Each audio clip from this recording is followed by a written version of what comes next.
My name is Daniel Smar, and I will be doing a video essay on my final project for my interpersonal communications class, where we had to come up with an interpersonal communication problem, apply multiple theories to it, well, describe the theories and then apply to it, and then offer solutions to these problems.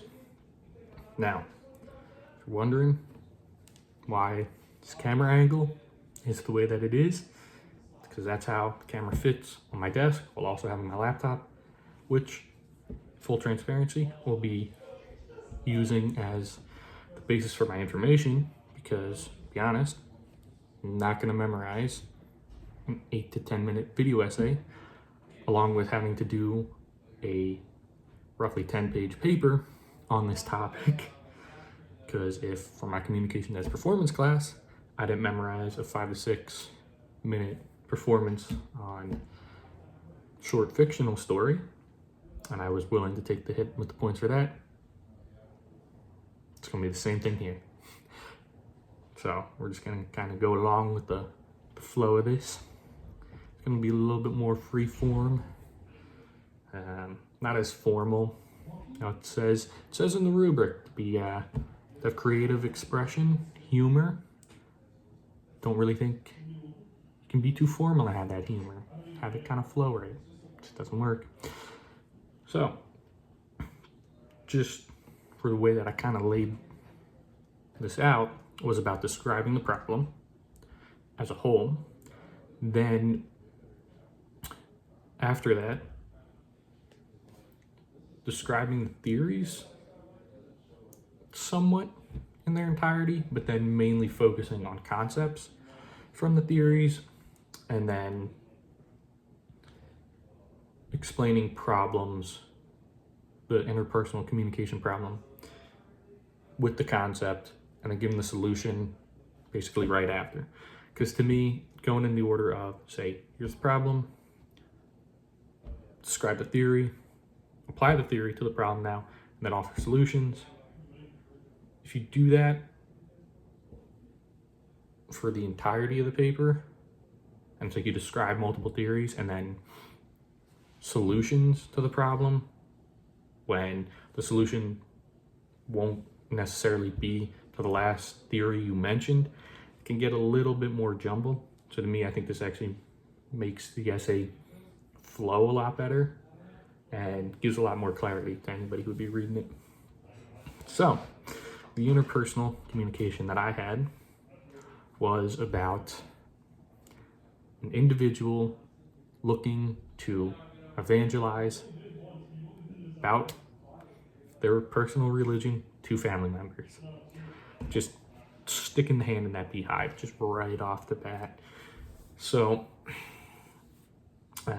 because this is focusing more on the extended family as opposed to immediate family, just because your extended family you will see, but you don't know them as intimately as your immediate family, and also a lot of the tactics would be slightly different. And with that, I think it's a lot more difficult to apply certain communication theories to this specific topic. So, start off, there's usually uncertainty about where extended family members sit in regards to religion, because it can be a very contentious topic. So, you're at Thanksgiving, nobody really wants to bring up why your uncle or aunt feel the way that they do about something as personal as religion can be.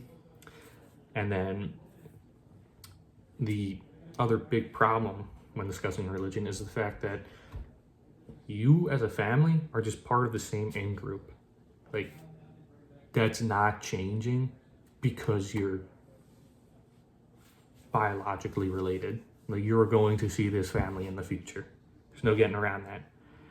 And do you really want to potentially alienate family members?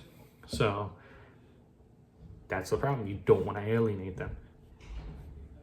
You want to keep that family unit cohesive, functioning. You can all go to events and enjoy each other's company and not be at each other's throat. So, it's the problem of it. Let's get into it. First theory, talking about URT, uncertainty reduction theory. This is key. Reducing the uncertainty of where family members stand in multiple areas in regards to religion, it's key. So, for instance, Kimberly Down says how an individual who is highly committed to his or her family does not predict that family members will behave in a manner that would jeopardize family relationships. Because of this, discussing religion could be seen as a behavior that would jeopardize family relationship if not handled properly. And some matter of fact is you're almost always going to have further conversations with family. So making sure this isn't a behavior that turns people away and speaking to them about religion, really big. So there's different areas to look at in terms of reducing that uncertainty. So as you find out more about what they know, just had knowledge about the religion that you might be trying to share with them, it can really dictate how the conversation goes. So, for instance, if they already have a background and are familiar with it, you could kind of ask questions that reinforce those foundational principles. And if they understand that, you could go into deeper theological discussions. But if they don't understand them, then you would start the conversation based around the fundamentals of that religion. And that's because the main goal of your evangelizing is to get them to convert. So I think kind of being open and honest with your family is really going to help with that. Because if you're bringing up religion, it's not just to have a lighthearted discussion, because you actually want to get on to a deeper level. So that's the incentive goal you would have with that. And then in order to achieve this goal, you have to see where people are receptive when you're in that discussion. So if you're noticing that a family member is uncomfortable with a certain topic you're discussing, kind of easing up on the importance of that topic, or redirecting the conversation to something just not religious might just be the best tactic to take. So that way you're not turning them off from future discussions. You're still building this relationship of trust and communication with your family member, even if you're not talking about the religion directly. So maintaining that is the key throughout the entirety of this. And sometimes it takes a while to talk about religion. So whoever the evangelist is, got to understand that. And then there's multiple types of uncertainty. You'd have cognitive and behavioral. So cognitive, what the person knows. Behavioral, how they're going to react to you speaking about this. And then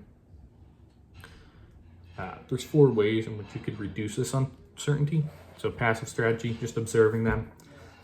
You're kind of a creep if you're doing that with family, because that is observing them in their natural habitat, but not actually interacting with them. Why are you doing that with family?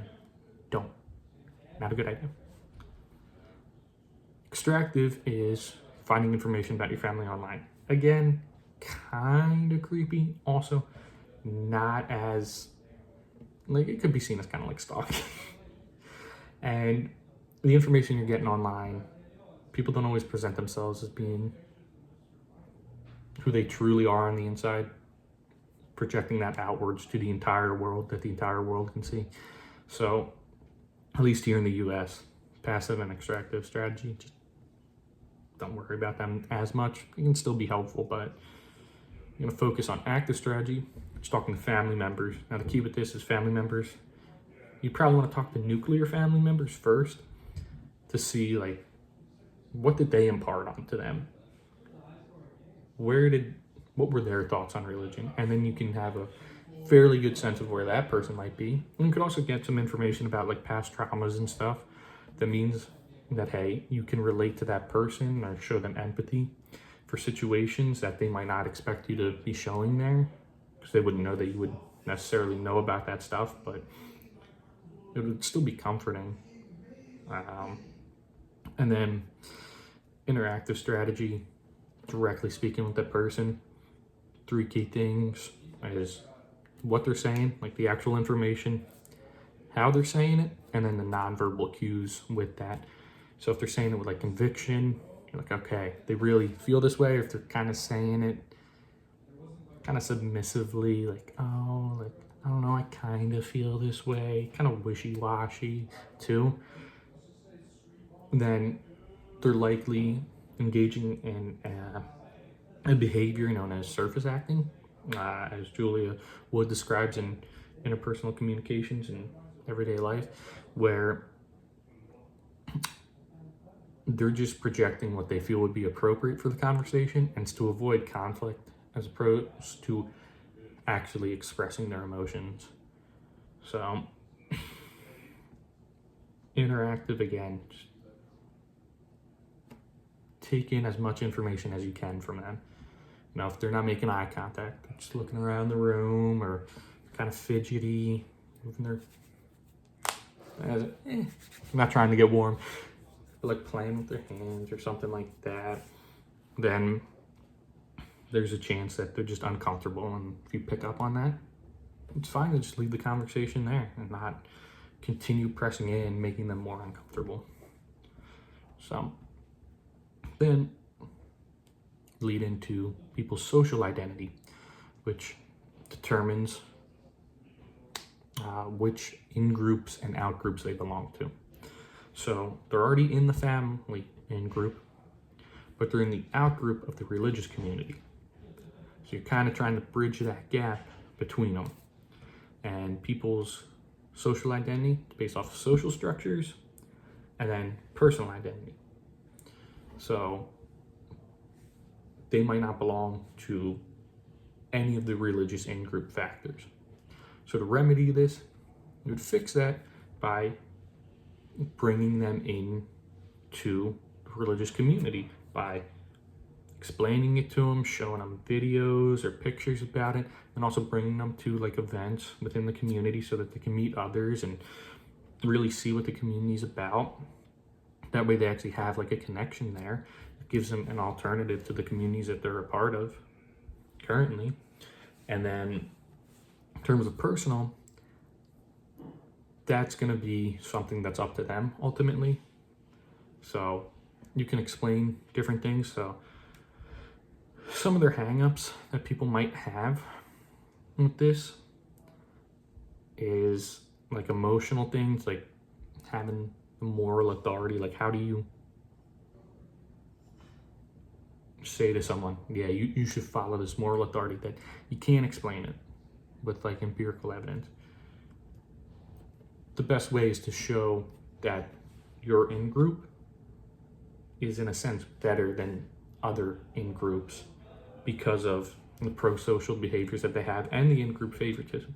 Because if you see that the religious community, first it takes care of their own, but that's so they can take care of others. Because if you're not taking care of your own, how are you going to take care of others? So really making that clear as to how that plays out and why it's important.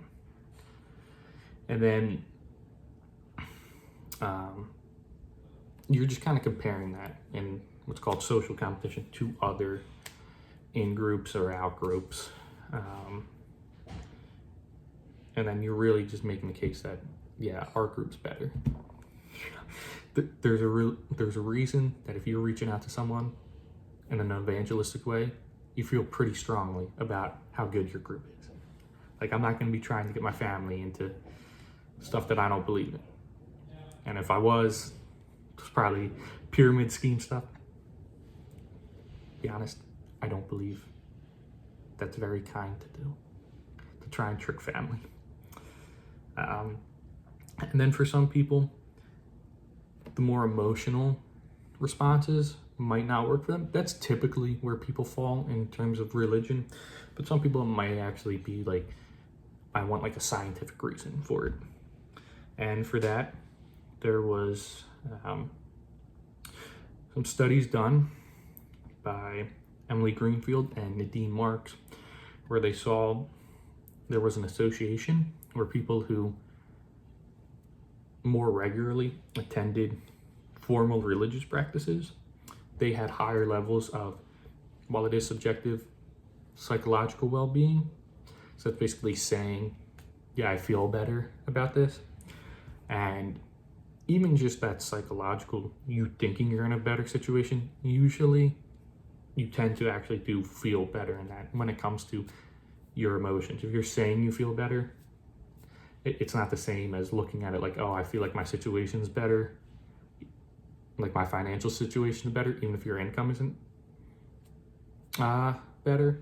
I know that might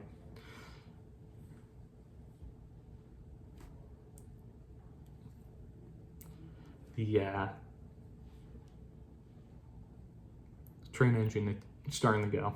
Sometimes when I take a pause, got to think about it, it doesn't go as smoothly as I was predicting. But yeah, so you could have like an empirical study of like, say, somebody's income, and people could feel better about their income even if it's less. So subjectively they feel better, but you have an objective reality saying otherwise, whereas in terms of how you're feeling with your emotions, only you can determine how your emotions are. So yes, it's subjective, but that's really the only thing we have with emotions. It's very difficult to be more quote unquote objective with how you're emotionally feeling. So yeah, and then another stumbling block is just, again, could be a lack of information where they feel the values of that religious group are not good based off what they've heard from people most likely outside of the religious group.